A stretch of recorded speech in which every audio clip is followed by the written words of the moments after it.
ஆண்டவராகிய இயேசு கிறிஸ்துவின் நாமம் மகிமைப்படுவதாக. இந்த நாளிலும் கூட நாம் கர்த்தருடைய வார்த்தையாய் தியானிக்கப் போகிறதான தலைப்பு செவி கொடுத்தால். செவி கொடுத்தால் என்கின்ற தலைப்பில் கர்த்தருடைய வார்த்தையை தியானிக்கப் போகிறோம். நாம் யாருக்கு செவி கொடுத்து கொண்டு இருக்கிறோம்?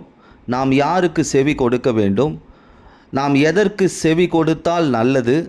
நாம் எதற்கு செவி கொடுத்தால் ஆசீர்வாதமாய் வாழ முடியும் என்பதை குறித்து தியானிக்கப் போகிறோம். செவி கொடுத்தல் என்பது ஒரு மனித வாழ்க்கையில் ஒரு முக்கியமான காரியம். நம்முடைய செவியை பொல்லாத வார்த்தைகளுக்கும் பிசாசிற்கும் கொடுக்கும் பொழுது நம் வாழ்க்கை அப்படியாய் மாற்றப்படுகிறது. நம்முடைய செவியை இயேசுவின் வார்த்தைக்கும் அவருடைய வல்லமைக்கும் ஒப்பு கொடுக்கும் பொழுது நம்முடைய வாழ்க்கை ஆசீர்வாதமாய் மாறுகிறது. நம் வாழ்க்கையே மாற்றி அமைக்கப்படுகிறது என்று வேதம் சொல்லுகிறது. இதை குறித்து சங்கீதம் 81 அதிகாரம் 13-14 வசனங்களை தியானிக்கும் பொழுது, என் ஜனம் எனக்கு செவி கொடுத்து இஸ்ரவேல் என் வழியில் நடந்தால் நலமாயிருக்கும். நான் சீக்கிரத்தில் அவர்கள் எதிராளிகளை தாழ்த்தி என் கையை அவர்கள் சத்துருக்களுக்கு விரோதமாய் திருப்புவேன். ஆண்டவர் சொல்கிற ஒரு வார்த்தையை பாருங்கள். என் ஜனம் எனக்கு செவி கொடுத்து என் வழியில் நடந்தால் நான் சீக்கிரமாக உங்கள் எதிராளியை தாழ்த்துவேன். என் கையை சத்துருக்களுக்கு விரோதமாக திருப்புவேன். அப்போ இன்றைக்கு நம் வாழ்க்கையில் அநேக எதிராளிகள் இருக்கிறார்கள், சத்துருக்கள் இருக்கிறார்கள். கண்ணுக்கு தெரிகிற சத்துருக்கள், கண்ணுக்கு தெரியாத சத்துருக்கள், கண்ணுக்கு தெரிகிற எதிரிகள், கண்ணுக்கு தெரியாத எதிரிகள். இவர்களை தாழ்த்த வேண்டும், கர்த்தருடைய கரம் அவர்களுக்கு விரோதமாய் போக வேண்டும் என்றால் ஆண்டவர் இங்கே சொல்கிறாரு, என் ஜனம் எனக்கு செவி கொடுத்தால் நலமாயிருக்கும். அப்போ நாம் செவி கொடுக்குறோமா? சரியாக செவி கொடுக்குறோமா? இந்த செவி கொடுக்காத பட்சத்தில் தான் எதிராளி நம்மளை தாழ்த்திடுறான், சத்ரு நம்மளுடைய வாழ்க்கையை மேற்கொள்ள ஆரம்பிச்சிடுறான். அப்போ இன்றைக்கி அநேக பேர் வாழ்க்கையில் இருக்கிற கேள்வி, ஏன் நான் என் சத்துருக்கள் மத்தியில் தோற்றுக்கிட்டே இருக்கிறேன்? ஏன் என் எதிராளியுடைய கை உயர்ந்து கொண்டே இருக்கிறது? அதற்கு காரணம் நாம் ஆண்டவருடைய வார்த்தைக்கு சரியாய் செவி கொடுக்கிறது இல்லை. நான் சொல்லலைங்க, ஆண்டவருடைய வார்த்தை சொல்லுது, என் ஜனம் எனக்கு செவி கொடுத்தால் என் வழியில் நடந்தால் நலமாக இருக்கும். ஆண்டவர் சொல்கிறார், நீங்கள் செவி கொடுத்தா நல்லா இருக்கும். அப்போ நான் உன் சத்துருக்கு விரோதமாக கையை திருப்புவேன் அப்படின்னு சொல்கிறாரு. அப்போ நாம் அவருக்கு செவி கொடுக்கணும், அவர் வழியில் நடக்கணும். இதை செய்யும் பொழுது எதிராளிகள் இல்லாத ஒரு வாழ்க்கை, சத்ரு இல்லாத ஒரு வாழ்க்கை வாழ முடியும். அதே சங்கீதம் 81:8 வாசித்து பாருங்கள். என் ஜனமே கேள், எனக்கு சாட்சியிட்டு சொல்லுவேன், இஸ்ரவேலே நீ எனக்கு செவி கொடுத்தால் நலமாயிருக்கும். மறுபடியும் ஆண்டவர் இதே வார்த்தையை சொல்கிறார் பாருங்கள். ஏன்னா செவி கொடுத்தல் என்பது நம்முடைய வாழ்க்கையில் ஒரு பெரிய மேன்மையை கொண்டு வரும், ஆசீர்வாதத்தை கொண்டு வரும், எதிராளிகளை தாழ்த்த செய்யும். சத்துருக்களை ஆண்டவர் தன் கைகளினாலே என்ன பண்ணுவார்? அழித்து போடுவார். ஆனால் இது வரைக்கும் செவி கொடுக்கல, இனி செவி கொடுக்கணும்னு ஆண்டவர் சொல்கிறார். ஆண்டவர் எவ்வளவோ எச்சரிப்பின் வார்த்தைகளையும் தரிசனமான வார்த்தைகளும் பேசினாலும் சிலர் அதற்கு என்ன பண்ணுறதில்ல? செவி கொடுக்கறதில்ல. காரணம் என்ன தெரியுமா? செவி தின உள்ளவர்கள் என்று வேதம் சொல்லுகிறது. அதே சங்கீதம் 81:11 வாசித்து பாருங்கள். என் ஜனமோ என் சத்தத்திற்கு செவி கொடுக்கவில்லை, இஸ்ரவேல் என்னை விரும்பவில்லை. ஆண்டவர் ஒரு வருத்தத்தோடு சொல்கிற ஒரு வார்த்தை பாருங்கள். என் சத்தத்திற்கு செவி கொடுக்கல, இஸ்ரவேலாகிய நீங்கள் என்னை விரும்பவில்லை. அப்போ அவருடைய வார்த்தையை ஏற்றுக்கொள்ளலை. அப்படின்னா என்ன அர்த்தம்னா, ஆண்டவருடைய வார்த்தைக்கு சத்தத்திற்கு செவி கொடுக்காதவர்கள் பிசாசின் சத்தத்திற்கு செவி கொடுத்து கொண்டிருக்கிறார்கள், உலகத்தின் சத்தத்திற்கு செவி கொடுத்து கொண்டிருக்கிறார்கள் என்று இந்த இடத்துல சொல்லப்பட்டிருக்கிறது. அதே சங்கீதம் 81:12 வாசிச்சு பாருங்க. ஆகையால் அவர்களை அவர்கள் இருதயத்தின் கடினத்திற்கு விட்டுவிட்டேன், தங்கள் யோசனையின்படி நடந்தார்கள். ஆண்டவர் சொல்கிறார் பாருங்கள், எப்போ நீ செவி கொடுக்கல, நான் மறுபடியுமாய் உன்னோடு பேசினேன், என் வார்த்தைகளை அனுப்பினேன், தீர்க்கதரிசிகளை அனுப்பினேன், ஆனால் நீ செவி கொடுக்காத போக காரணம் என்ன? இருதயம் கடினப்பட்டிருக்கிறது. அதே போல் நான் யோசிக்கிறதா தான் நடத்துவேன், என்னுடைய யோசனையின்படி என் வாழ்க்கையை நடத்துவேன் அப்படின்றவங்க தான் என்ன பண்ண மாட்டாங்க? ஆண்டவருடைய வார்த்தைக்கு செவி கொடுக்க மாட்டாங்க. இதை தான் பவுல் 1 கொரிந்தியர் 14 அதிகாரம் 21 வசனத்தில் இந்த ஜனங்களிடத்தில் பேசின, ஆகிலும் அவர்கள் எனக்கு செவி கொடுக்கவில்லை என்று கர்த்தர் சொல்கிறார். பாருங்கள், பவுல் புதிய ஏற்பாட்டில் இதை தான் சொல்கிறாரு. நான் ஜனங்களிடத்தில் பேசுகிறேன், கர்த்தருடைய வார்த்தையை தரிசனத்தை சொல்கிறேன், ஆனால் அவங்க செவி கொடுக்கல. ஆண்டவர் எத்தனையோ முறை உங்களிடம் பேசியிருக்கிறாரு, பேசி கொண்டு இருக்கிறார். ஆனால் செவி கொடுக்குறோமா? அப்போ செவி கொடுத்தா ஆண்டவர் தன் கையை உங்கள் சத்துருக்கு விரோதமாய் திருப்புவார். உங்கள் சத்துருக்கு விரோதமாய் அவருடைய கரம் திருப்பப்பட வேண்டும் என்றால் நீங்கள் செவி கொடுக்க வேண்டும்.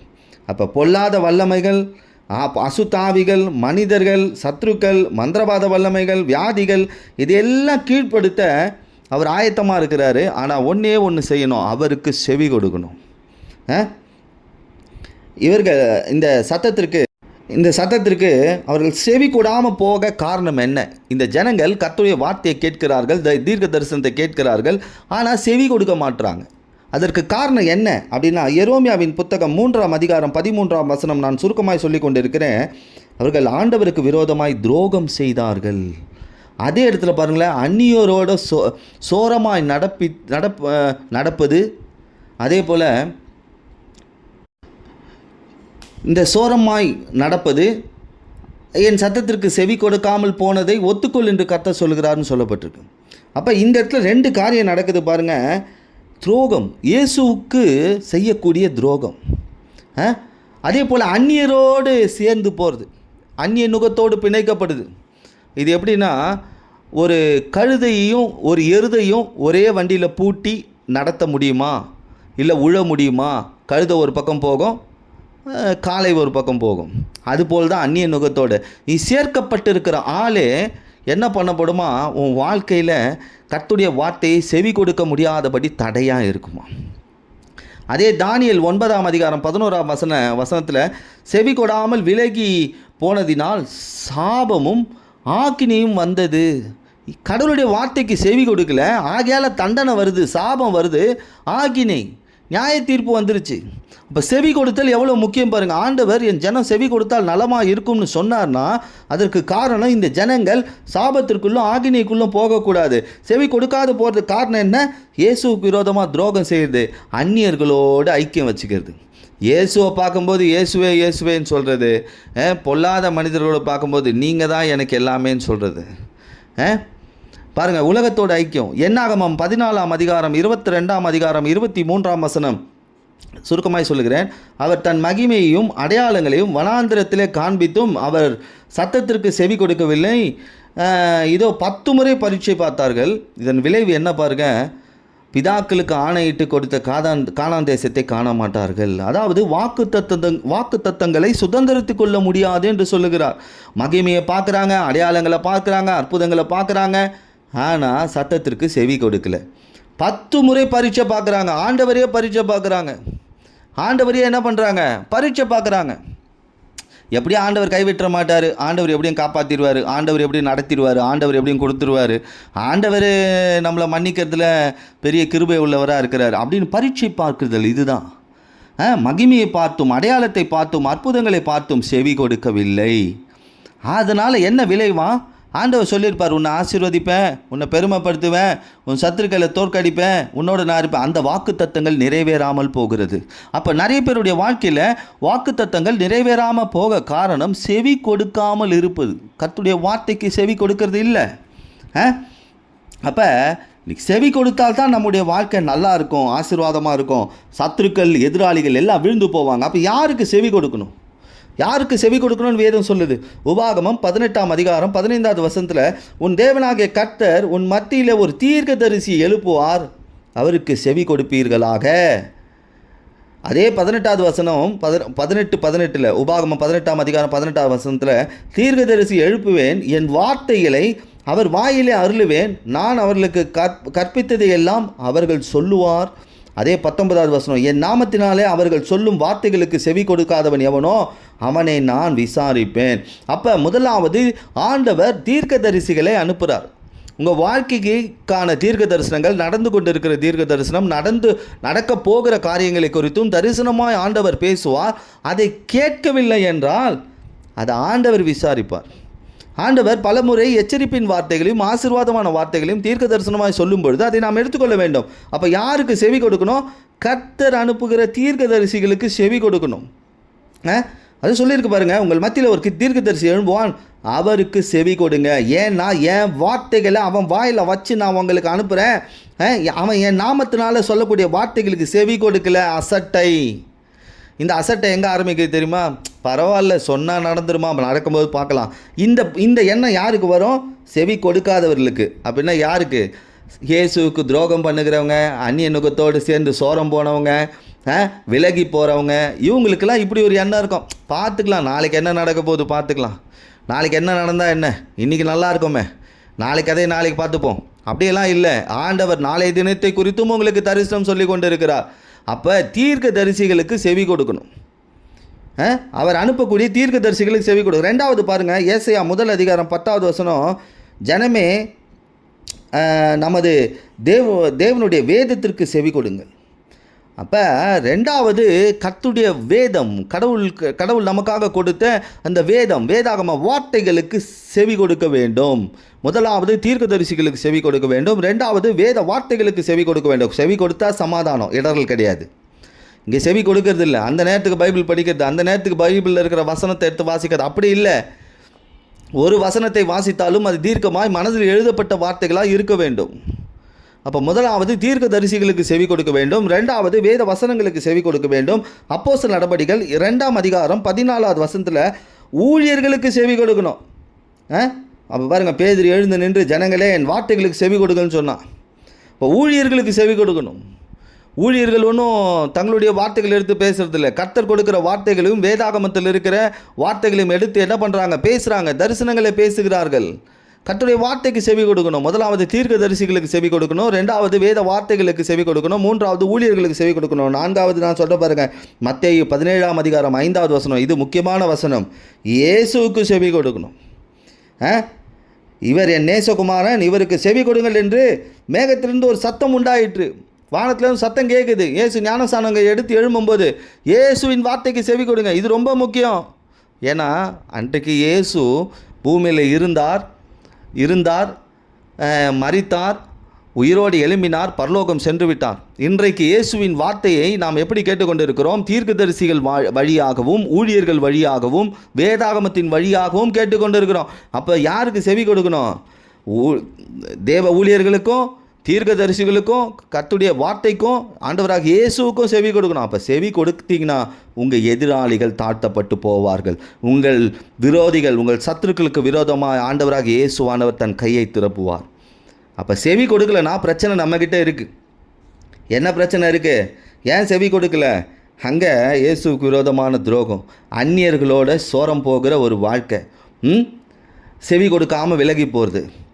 அப்போ செவி கொடுக்கணும். அப்போ செவி கொடுத்தா என்னங்க கிடைக்கும்? செவி கொடுத்தா என்ன கிடைக்கும்? அது நம்ம முதல்லையே வாசித்தோம். செவி கொடுக்கிறவர்கள் எதிராளிகளை தாழ்த்துவார். பாருங்கள், 40 நாள் கோலியாத்து என்ன பண்ணுறான்? மிரட்டுறான், எல்லாரையும் மிரட்டுறான். சவுலாலே இவனை ஜெயிக்க முடியல. சவுல் பெரிய ராஜா, ஜெயிக்க முடியல. ஜெயிக்கிறவங்களுக்கு என் மகளையே திருமணம் செஞ்சு தரேன்னு சொல்கிறாரு. பாருங்கள், தாவீது அவங்க அப்பா சொல்கிறாரு, தகப்பனுடைய வார்த்தையை கேட்டு யுத்த காலத்துக்கு போகிறான். அப்பா சொன்ன வார்த்தையை அப்படியே கேட்டான். கர்த்தர் கோலியாத் எனும் சத்ருவை வீழ்த்தினார். எங்கே கடவுளுடைய வார்த்தைக்கு நாம் செவி கொடுக்கிறோமோ அங்கே உங்களுக்கு விரோதமாய் போராடுகிற மலை போல இருக்கிற கோலியாத் வீழ்வானோ, விழுந்து போவானோ, எப்பொழுது விழுவான் என்று எதிர்பார்த்திருக்கிற கோலியாத் விழுந்து போவான். எப்பொழுது நீங்கள் தீர்க்க தரிசனங்களுக்கு செவி கொடுக்கும் பொழுது, ஊழியர்களுக்கு செவி கொடுக்கும் பொழுது, வேத வசனங்களுக்கு செவி கொடுக்கும் பொழுது, இயேசுவுக்கு செவி கொடுக்கும் பொழுது, உங்கள் வாழ்க்கையில் 40 நாள் இல்லைங்க, எத்தனையோ வருஷமாக போராடுகிற வல்லமைகள் இயேசுவின் நாமத்தினால் விழுந்து போகும். ரெண்டாவது, யோவான் 10:3 நம்ம அவருடைய ஆடாக இருந்தால் செவி கொடுப்போம். யார் செவி கொடுப்பாங்க தெரியுமா? இயேசுவின் ஆடு இயேசுவுக்கு செவி கொடுக்குமா? பாருங்கள், யோவான் 10:3 ஆடுகளும் அவன் சத்தத்திற்கு செவி கொடுக்கிறது. அவன் தன்னுடைய ஆடுகளை பேர் சொல்லி கூப்பிட்டு அவைகளை வெளியே நடத்தி கொண்டு போகிறான். நாம் இயேசுவின் ஆடாக இருந்தால் செவி கொடுப்போம். ஓநாயாக இருந்தால் செவி கொடுக்க முடியாது. ஓநாய்கள் செவி கொடுக்காது, ஆடுகள் செவி கொடுக்கும். அப்போ அவருக்கு செவி கொடுக்கும் பொழுது நம்முடைய வாழ்க்கையில் சத்துருக்கள் சீக்கிரமாக விழுந்து போவார்கள். அவருக்கு நாம் செவி கொடுக்கும்போது அவர் நம்ம நடத்த ஆரம்பிச்சிருவாருங்க. ஆடை எப்படி மேய்ப்பன் நடத்துவாரோ அதுபோல் நம்மை அவர் நடத்த ஆரம்பிச்சிருவார். எப்படி தெரியுமா? புல்லுள்ள இடங்களில் மேய்ப்பார், அமர்ந்த தண்ணீர் என்ற கொண்டு போய் விடுவார், செழிப்பான இடத்துல கொண்டு போய் விடுவார். வறட்சி இருக்காது இந்த ஆட்டுடைய வாழ்க்கையில். அப்போ நம்ம ஆடாக இருக்கணும். என் ஆடுகள் என் சத்தத்திற்கு செவி கொடுக்கும்னு சொன்னார். யோவான் 8:47 இயேசுவால் உண்டானவன் அவன் வசனத்திற்கு செவி கொடுக்கிறான். தேவனால் உண்டாயிராதவன் அவருக்கு செவி கொடாமல் இருக்கிறான்னு சொல்லப்பட்டிருக்கு. அப்போ நம்ம இயேசுவினால் உண்டாக்கப்பட்டிருக்கிறோம். உண்டாக்கப்பட்டோம்னா அவருடைய வார்த்தைக்கு செவி கொடுப்போம். செவி கொடுக்காதவன் அவரால் உண்டாடலாம். இப்போ யாரால் உண்டாயிருக்கான்? பிசாசால் உண்டாயிருக்கான். அப்போ இயேசு கடவுள் தீர்க்கதரிசிகளை அனுப்புகிறார், ஊழியர்களை அனுப்புகிறார், கர்த்தருடைய வார்த்தையை அனுப்புகிறார். ஆண்டவரே நேரடியாக சில வேளையில் சொப்பனத்தின் மூலமாக தரிசனத்தின் மூலமாக பேசுகிறார். அப்போ அதற்கு செவி கொடுத்தா அவன் ஆண்டவரோட பிள்ளை, செவி கொடுக்காதவன் பிசாசின் பிள்ளை. அப்போ அவருக்கு செவி கொடுக்கும்போது சத்துருக்கள் தாழ்த்தப்படுகிறார்கள், வீழ்த்தப்படுகிறார்கள். கர்த்தர் என்ன பண்ணுவார்? சத்துருக்களை வீழ்த்துவார். ரெண்டாவது, செவி கொடுக்கும்போது புல்லுள்ள இடங்களில் மேய்க்கிறாரு, அமர்ந்து தண்ணீரை கொண்டு போய் விடுகிறாரு, செழிப்பான இடத்துல கொண்டு போய் விடுகிறாரு. இதே நீதிமொழிகள் 8ஆம் அதிகாரம் 34வது வசனத்தில் பாருங்கள், என் வாசற்படியில் நித்தமும் விழித்திருந்து என் கதவு நிலையருகே காத்திருந்து எனக்கு செவி கொடுக்கிற மனுஷன் பாக்கியவான். இந்த இடத்துல பார்த்தீங்களா செவி கொடுத்தலை பற்றி சொல்லப்பட்டிருக்கு. அவருடைய வார்த்தைக்காக விழித்திருக்கிறோமா, காத்திருக்கிறோமா? அப்போ ஆசீர்வாதம் நிச்சயம். அவருடைய வார்த்தைக்காக யார் விழித்திருக்கிறார்களோ, காத்திருக்கிறார்களோ, அப்போ ஆண்டவருடைய ஆசீர்வாதம் நிச்சயம். ஆண்டவர் எல்லா சத்துருக்களையும் கீழே விழத்தள்ள பண்ணுவாருங்க. செவி கொடுக்குறோமா? யாருக்கு செவி கொடுத்து கொண்டு இருக்கிறோம்? உலகத்திற்கா அல்லது வேதாகம வார்த்தைகளுக்கா? சரி, உபாகமம் 30ஆம் அதிகாரம் 10வது வசனத்தை வாசித்து பாருங்கள். அவருக்கு செவி கொடுத்து கற்பனைகளையும் கட்டளைகளையும் கை கொள்ளும் பொழுது உன் தேவனாகிய கர்த்தரிடத்தில் முழு இருதயத்தோடும் உன் முழு ஆத்மாவோடும் திரும்பும் பொழுது அவர் உன்மேல் நன்மை உண்டாக திரும்பவும் சந்தோஷப்படுவாராம். இங்கே பாருங்கள், செவி கொடுக்கறது மட்டும் இல்லைங்க, முழு இருதயத்தோடும் முழு ஆத்மாவோடும் அவர் பக்கம் திரும்பணும். முழு இருதயம் முழு ஆத்மானா அப்போ பாதி இருதயம் ஆண்டவருக்கு, பாதி இருதயம் பிசாசுக்கு, பாதி ஆத்மா ஆண்டவருக்கு, பாதி ஆத்மா பிசாசுக்கு. இப்படி இருக்கக்கூடாது. இப்படி இருந்தால் நன்மை உண்டாகாதுங்க. நன்மை உண்டாகாது. ஆண்டவருக்கு தெரியும். மதில் மேல் பூனை மாதிரி இல்லை. அவருக்கு செவி கொடுக்கும் பொழுது உங்களுக்கு நன்மை உண்டாகும்படி அவர் சந்தோஷப்படுவார். அவங்களுக்கு நன்மை செய்து அவர் சந்தோஷப்படுவார். செவி கொடுக்கிறவருடைய வாழ்க்கையில் நன்மை நடக்கும். அப்போ நாம் செவி கொடுக்கணும். அப்போ யாருக்கு செவி கொடுத்து கொண்டு இருக்கிறோம்? உலகத்திற்கா, ஆண்டவராகிய இயேசுவின் வார்த்தைக்கா? பாருங்கள், செவி கொடுக்கும்போது நம் வாழ்க்கை எப்படி இருக்குது? எப்படிப்பட்ட சத்ரு வந்தாலும் விழுந்து போவான். செவி கொடுக்கும்போது உங்கள் வாழ்க்கை புல்லுள்ள இடங்களில் மேய்க்கப்படும். உங்கள் வாழ்க்கை ஆசீர்வாதமாக இருக்கும். செவி கொடுக்குறேன்னா இயேசுவினால் உண்டாக்கப்பட்டிருக்கிறேன். எப்படி செவி கொடுக்கணும்? விழித்திருந்து காத்திருந்து அவருக்கு செவி கொடுக்குறோமா? அப்படி இருக்கும்போது நன்மை உண்டாகும். உபாகமம் 28ஆம் அதிகாரம் 14வது வசனத்தில் அவர் சத்தத்திற்கு செவி கொடுத்தால், நான் சுருக்கமாக சொல்லுகிறேன், வாளாகாமல் தலையாவார்கள், கீழாகாமல் மேலாவார்கள். யார் செவி கொடுக்குறாங்களோ அவங்க வால் இல்லைங்க, இனிமேல் தலை. இனிமேல் தலையாக இருப்பீங்க. இனிமேல் கீழே இல்லைங்க, இனிமேல் மேலே இருப்பீங்க. செவி கொடுக்குறவன் தலையாக இருப்பான், செவி கொடாதவன் வாளாக இருப்பான். அப்போ இன்றைக்கு ஆண்டவர் உங்கள் மத்தியில் செவி கொடுத்தால், யாருக்கு செவி கொடுத்துக்கிட்டு இருக்கோம்? யாருக்கு செவி கொடுத்தா நல்லது, யாருக்கு செவி கொடுத்தா ஆசீர்வாதமாக வாழ முடியும்னு பேசியிருக்கிறார். அப்போ செவி கொடுக்கும்போது என் வாழ்க்கையே மாற்றப்படுகிறது. ஆண்டவராக இயேசுவுக்கு செவி கொடுக்கும் பொழுது, அவருடைய தீர்க்க தரிசிகளுக்கு செவி கொடுக்கும் பொழுது, அவருடைய ஊழியருக்கு செவி கொடுக்கும் பொழுது, கர்த்தருடைய வார்த்தைக்கு செவி கொடுக்கும் பொழுது என் வாழ்க்கை மாறும். என் எதிராளி விழுந்து போவான். நான் ஜெயத்தை காண்பேன்.